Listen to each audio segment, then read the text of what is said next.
کسی گاؤں میں ایک چغل خور رہتا تھا۔ دوسروں کی چغلی کھانا اس کی عادت تھی اور وہ کوشش کے باوجود اس عادت کو چھوڑ نہ سکا تھا۔ اسی عادت کی وجہ سے اسے اپنی ملازمت سے بھی ہاتھ دھونا پڑے۔ کچھ دن وہ اپنی جمع پونجی پر گزر بسر کرتا رہا۔ پھر جب نوبت فاقوں تک آ گئی تو اس نے گاؤں کو چھوڑ کر کہیں اور قسمت آزمانے کا فیصلہ کر دیا۔ وہ تھوڑا سا ضروری سامان ساتھ لیے سفر پر روانہ ہو گیا۔ چلتے چلتے ایک اور گاؤں میں جا پہنچا۔ یہ گاؤں اس کے لیے نیا تھا اور اسے وہاں کوئی نہیں جانتا تھا۔ وہ ایک کسان کے پاس گیا اور اس سے ملازمت کی درخواست کی۔ کسان اکیلا تھا اور اسے ملازم کی ضرورت تھی۔ چغل خور اتفاق سے کھیتی باڑی کا سارا کام بھی جانتا تھا، اس لیے کسان اسے اپنے پاس ملازم رکھنے کو تیار ہو گیا۔ کسان نے جب چغل خور سے تنخواہ کی بات کی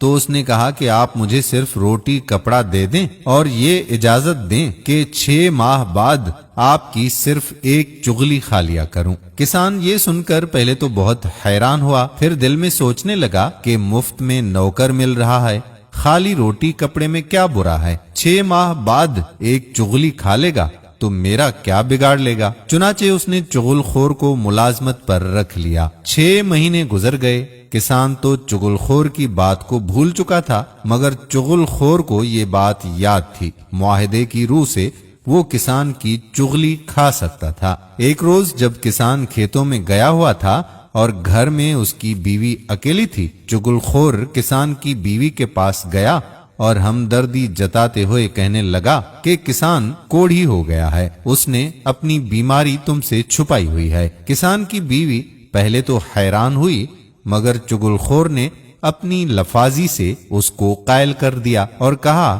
کہ کوڑھی آدمی کا جسم نمکین ہو جاتا ہے۔ اگر تم جاننا چاہتی ہو کہ کسان کوڑھی ہو گیا ہے یا نہیں تو تم اس کے جسم کو کاٹ کر دیکھ سکتی ہو۔ کسان کی بیوی اس کی باتوں میں آ گئی۔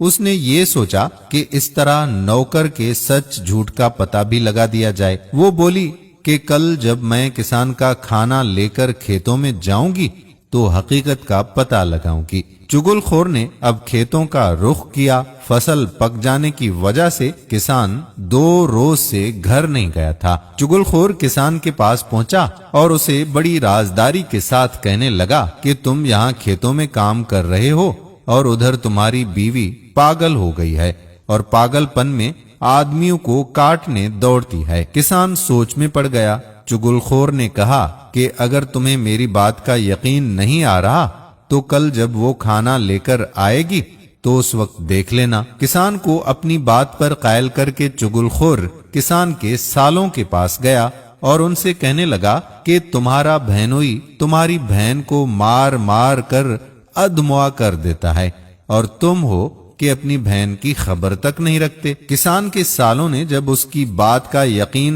نہیں کیا تو چغل خور کہنے لگا کہ اگر تم یہ سمجھتے ہو کہ میں جھوٹ بول رہا ہوں تو کل دوپہر کو جب تمہاری بہن کھانا لے کر کھیتوں میں جائے گی تو اس وقت تم خود دیکھ لینا کہ کسان تمہاری بہن کو کس طرح مارتا ہے۔